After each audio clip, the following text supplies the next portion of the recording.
New Lands, by Charles Hoyfort, Part 2, Chapter 27H.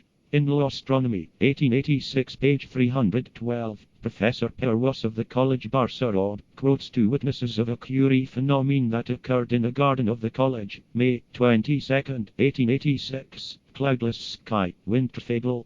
Within a small circle in the garden were some baskets and ashes and a window frame that weighed 60 kilograms. These things suddenly rose from the ground. At a height of about 40 feet, they remained suspended several minutes, then falling back to the place from which they had risen. Not a thing outside this small circle had been touched by the seizure. The witness said that they felt no disturbance in the air. Scientific American, Volume 56, page 65, that in June 1886, according to the London Times, a well-known official was entering Pall Mall when he felt a violent blow on the shoulder and heard a hissing sound. There was no one in sight except a distant policeman.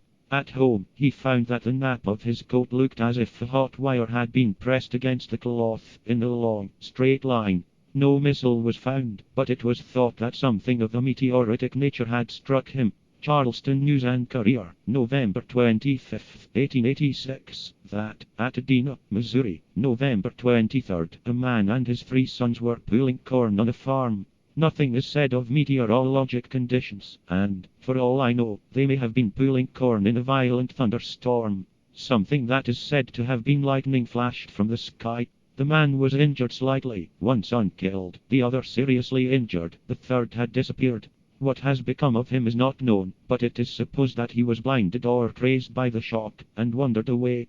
Brooklyn Eagle, March 17, 1891, that, at Wilkes-Barre, Pennsylvania, March 16, 2 men were lifted bodily and carried considerable distance in the Whirlwind. It was a powerful force, but nothing else was affected by it. Upon the same day, there was an occurrence in Brooklyn. In the New York Times, March 17, 1891, it is said that 2 men, Smith Morehouse, of Orange County, New York, and William Owen, of Sussex County, New Jersey, were walking in Vanderbilt Avenue, Brooklyn, about 2 o'clock, afternoon of the 16th, when a terrific explosion occurred close to the head of Morehouse, injuring him and stunning Owen, the flash momentarily blinding both. Morehouse's face was covered with marks like powder marks, and his tongue was pierced. With no one else to accuse, the police arrested Owen, but held him upon the technical charge of intoxication. Morehouse was taken to a hospital, where a splinter of metal, considered either brass or copper, but not a fragment of a cartridge, was removed from his tongue. No other material could be found, though an object of considerable size had exploded.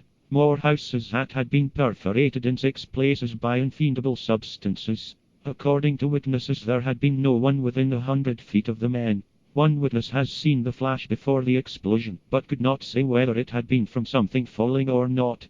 In the Brooklyn Eagle, March 17, 1891, it is said that neither of the men had a weapon of any kind, and that there had been no disagreement between them. According to a witness, they had been under observation at the time of the explosion, her attention having been attracted by their rustic appearance. There is an interesting merging here of the fiendable and the unfiendable. I suppose that no one will suppose that someone threw a bomb at these men, but enough substance was found to exclude the notion of lightning from a clear sky. Something of a meteoritic nature seems excluded.